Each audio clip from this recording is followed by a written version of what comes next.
All right, so what is this all about? You guys might have seen a little bit of a snapshot of this beast. That is right, a Coyote swapped twin turbo Foxbody Notch in white. What more could you ask for, right? So this car's been lurking in the background for a number of months now. I located and sourced the car right before I left Texas when I came for my little trip in the summer. I made the deal happen from afar, but for the price, you really couldn't go wrong with everything that was done to this car.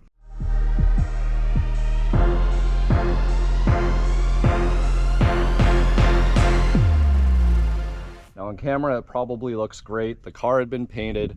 It's a Utah car, Carfax is clean, and for the most part, it's a really nice, solid vehicle. The only problem is, well, I'm not overly happy with the paint, and the car was never really finished. So the idle that you guys were hearing is without a tune.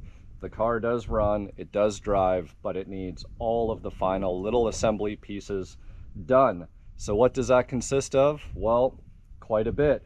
First off, I'm going to be pulling off what's left of the trim here. Somebody started putting some things back together. Some things weren't even ever taken off, like the quarter windows here, but those are all going to come out now because the car is actually going to paint and it's going to get done properly. Again, the camera's probably making it look really nice, but the reality is it was a budget paint job. There's some waves, and even white can't hide the waves in this paint. Stupid little things like, I don't know what's going on here. There's some Bondo around, the holes for the antenna are gone, and even the antenna delete plate won't hide this butchery right here. So things like that, that's actually just going to get welded up and gone completely. You know, masking around the mirrors, stuff like this. Mirrors are coming off, the quarter glass is going to come out. I'll probably take out all the lock cylinders and the door handles and everything else again, which I think was done in the beginning, but it's time to do it right. I'm going to go over and fix up and tweak a little few of the body lines and make sure that everything is good and is lining up properly before disassembly and paint is done. So the one thing that I'm going to show you guys today, I'll get into the details of the car because you guys are probably wondering what's all done to it, but we'll get there. The one thing that I want to share with you guys is a very common issue that happens with Fox bodies. You can actually see how this fender is sticking out outside from the door here, and you might think, oh, the car was in an accident or it got hit, or a number of things that are going to make you think that this is sticking out when it shouldn't be. And in reality, this is actually user, owner, shop mechanic, whatever error, and I'm going to show you exactly what that is right now. So if we look down here at this pinch weld, and we can see there's actually a little bit of rust there as a result of what was done. See how this is all bent? This is from people jacking the car up on the pinch weld of the rocker down here. This is a big no-no. You can't be jacking on this, and what actually happens is when you jack on this, not only does it bend all the pinch weld, and once we get this inner fender off, we're gonna see exactly how bad it is, but what happens is that it actually tweaks your fender outward and actually ends up creating this issue. So what we're going to be doing here in a minute, I'm going to be taking a piece of wood and a big hammer and straightening this all out, and as a result, it's actually going to tuck the fender back in to where it's supposed to be and hopefully get this body line right. So there is a little tip for you guys as part of this video. All right guys, so I actually had to pull up my phone so I can go through the list of mods on this thing because it is pretty extensive. So this is an 89 notchback, originally 5.0 car, Oxford white, and we're on black Race Star wheels. These wheels are actually going to go. This is not going to be a race car that it was designed for. This is actually just going to be a beast for the streets. So things are going to be looking quite a bit different when I'm done with this car, but we'll get into that later. Getting back into the drivetrain here, so we have our Ford control pack and all of our wiring, which actually whoever did this job down here in the inner fender, that's a pretty nice job. I like how they did that. I really can't complain from that perspective. So this is a Gen 2 Coyote engine with 9.5 compression, Manley H-beam rods, pistons. It's a stock crank, billet oil pump, crank sprockets, upgraded gaskets and hardware, all ARP 2000.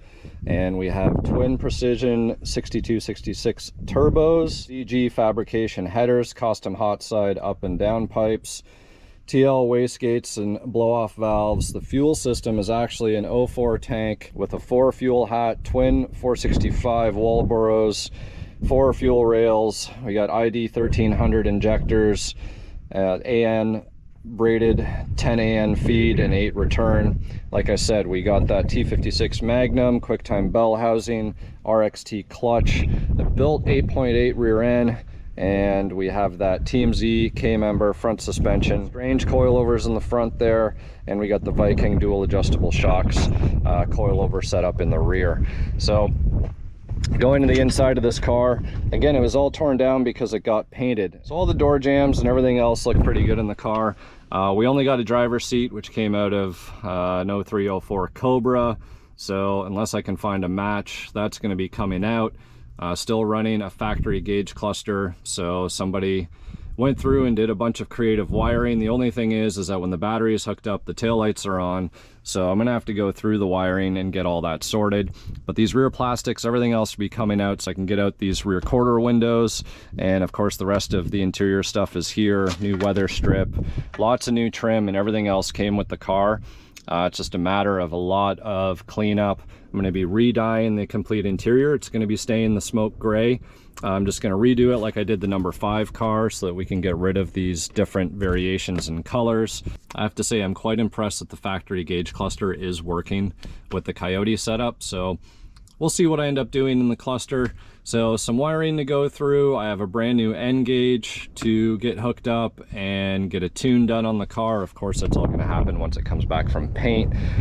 You know, we got a bunch of new goodies in here, hardware, screws, clips, all those lovely things that came with the car. So there you guys have it. Pretty impressive car, right? And I always said I wouldn't get involved with a Coyote swap, but the swap has already been done. The one interesting thing about this is that I want to see if I can find a way to get AC to work in this, because it is an original AC car, and we can see some of the challenges here. We got a power steering pump down where our AC compressor should be. We got our alternator down over there, where our alternator would potentially be reverse mounted here, but there's a turbo in the way. So we're gonna have some challenges ahead of us in terms of this guy, but that's all for a later date. So let's see what we can get done here.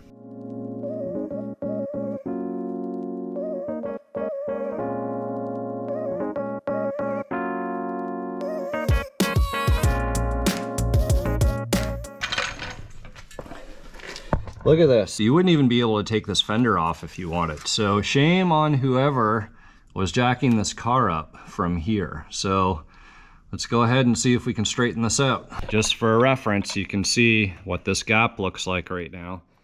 Can definitely get my fingernail in there. So as I'm striking down here, this should be correcting itself. I think I'm going to start in the back, work my way forward.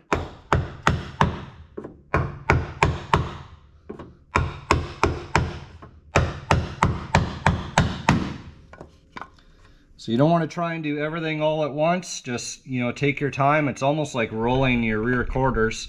You just want to be kind of gentle with things. This car is going to paint, so I'm not too concerned about cracking, chipping, any of those things that might cause the paint harm. Some of you guys might actually have a nicely painted car and you don't want to wreck your paint. Well, in that case, I would almost recommend, you know, heat gun, heat up your paint. Maybe a piece of rubber of some sort, if you have one, old piece of garden hose, something like that, and then put in your wood and striking, so that way you can limit the damage that you might do to the paint down here.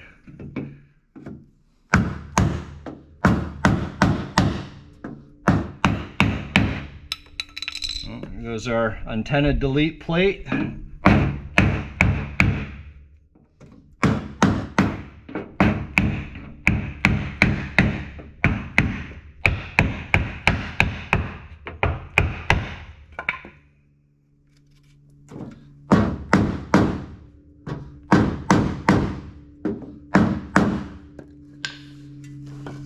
All right, guys, you'll know when you're done when your fender is pretty much dead straight and aligned the way that you might have remembered it. So in this case, everything is looking really good here. The fender is looking a little inward up here, but we need to remember that the car is jacked up and it's currently cockeyed. So we'll see what happens when we let the car down. If it's still off, then we can loosen the screw in here, maybe the first one in the fender, and we can do a little bit of alignment there if it's not the door itself that needs to be aligned. So that is something else that we can take a look at as well. But you guys can see how we fix this, and this is perfectly smooth now. Car's now back down on the ground, and you can see our fender to door is pretty nice and straight here. I did have to loosen off the bolt on the back side in the door jamb. So there's one hiding right up in there, so you can get it from the inside of your door here. So I loosened that guy, and I loosened this guy up here, and made sure this line was nice and straight with the cowl, and got the fender to come out just a little bit to where it needed to meet up with the door, and everything is looking good here. The other thing that I was looking at was the amount of paint buildup. For anybody who isn't as experienced when it comes to painting, you know, if you paint this door and you stop here and then you start again to paint that fender, what's going to happen is you're going to end up with a bunch of overlap and buildup of material right here. So just with some sandpaper here, I can see the difference between where I stopped sanding and then the gap kind of narrows. So this is just an important thing to factor in, because the other thing you want to consider is when you open this door, if you have too much paint buildup, this is going to catch here and you're going to end up chipping your paint. And that could happen. You could even be parked on a hill and your car is just slightly so tweaked, and if this gap is too close, well, you're going to be in for a bad time when it comes to your paint. So I just want to check what the clearance is here, and I might actually have to move the fender forward a little bit. Guys, playing with body lines and doing all this, you can get creative. You know, whether you're using wood, whether you're using shims, any way to push and pry, obviously without doing damage, but kind of get creative with the tools that you have around you. I was actually using channel locks to straighten out the rest of the pinch weld area down here to try and get that all nice and straight. So get creative, and your painter or your finished product is going to look that much better in the end. I've taken the time, readjusted the striker in the back here. There are no weather strips in the car, so you have to kind of factor that in, but everything closes nice and easy here. The lines, everything looks good. I did actually shim out the striker a little bit, and I've noticed that needs to be done. There was no shim on the backside here, and the striker on the door was just ever so slightly rubbing against the back here. So I put a washer on the backside here, shim this out, and now everything is opening and closing really nicely. So not that I want to be giving away all my secrets, but here is one. 1/2 inch extension. Loosen off that bolt, loosen off your fender bolts if you need that little bit of clearance. Put this right here, hit the end with your mini sledge or whatever hammer you have, and not, you know, too crazy, but what will happen is you can get that little bit of movement forward on your front fender and help you out to achieve that gap that you're looking for. Now in this case, I might actually pull it back just a hair, but you can see now there's lots of clearance here. Everything is looking good. And in reality, I'm thinking that with some paint buildup, I think this is actually going to be pretty nice because I've sanded down the material here. So the gap is going to look more like it is down here, which is going to match pretty much what we have back here. And everything is going to look pretty nice and tight. Nice body lines will make or break your Foxbody. It's the first thing that people look at when they're admiring your car. So next step is going to be tackling up here, making sure that that front bumper cover is going to sit right. And then once we got everything the way that we want it, then we know we're going to be good to be able to realign everything once it all comes back from paint.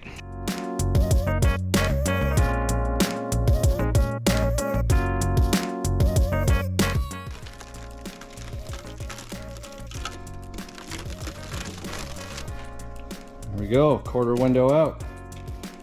The important thing with this, guys, take your time, push, pull real slow and it will come loose and come out in one piece. These are actually pretty strong, so it takes a lot to break these. So don't be shy, take your time, and you'll be able to get it out.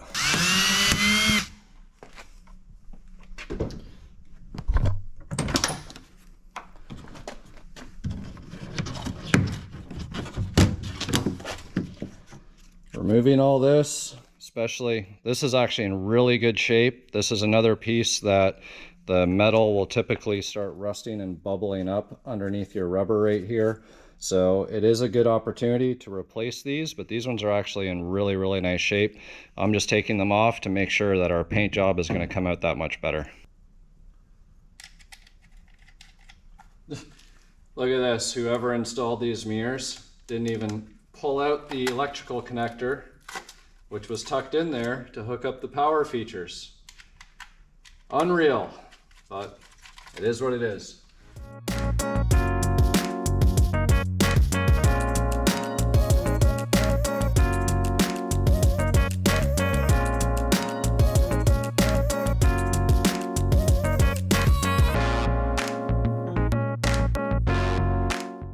Alright guys, if your stud ever comes out of your taillight or headlight housing, you just got to get some vice grips on the back side of the stud. Sometimes if they're really bad, you can put some PB blaster or something like that on there.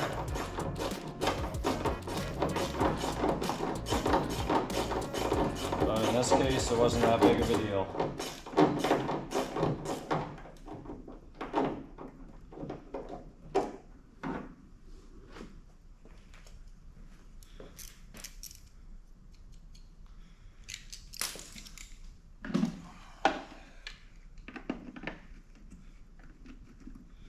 You can see they actually left that in there and painted the car and left it up to somebody to figure out after the fact, because it's all painted white. Or if they had done what I just did there, you could get some goop on there, thread that back in, make sure everything is good, and wouldn't run into this in the future. All right guys, so I think that's going to do it for this video. Going to go ahead and wrap this up. Hopefully you guys enjoyed the introduction to this twin turbo Coyote coupe. There'll be a lot more coming. I will make sure to document some of the body and paint process and everything else that's going to go on. Hopefully you guys enjoyed how to correct a couple body panel alignment issues. I went ahead and adjusted the hood, made sure that all these gaps in the back and the flushness here in terms of the height with the fenders and the cowl are all good. Last but not least, I still need to do the nose cone, which can be challenging. Sometimes you need an extra set of hands. You'd be amazed on how much just a little bit of pressure in certain areas can get that thing to line up a hell of a lot better than what you see right there. I still need to take the headlights out, but other than that, we got most of the trim, the quarter glass, tail lights, all of those things out. So I still need to go ahead and remove the center console and the dash out of this thing. The seat's not too much of a worry, is to allow me to prep those out and refinish them all in some SEM Presidio gray. Same process that I did on the Dutch number 5 car. And other than that, this thing is pretty much ready to get picked up and go off to the paint shop. It's definitely a pretty cool project. A lot of time and effort has gone into it. We'll be doing a lot of little cleanup items. If you guys didn't notice, all that work, no subframe connectors on this thing. So that's gonna be one of the first things that'll happen once this thing is back from paint, because we definitely don't want all that power twisting up this car. So I'm gonna stop right now. I thank you guys again for all of your support, especially through 2021. And next time that I see you, it's gonna be a fresh 2022. So we'll see you then.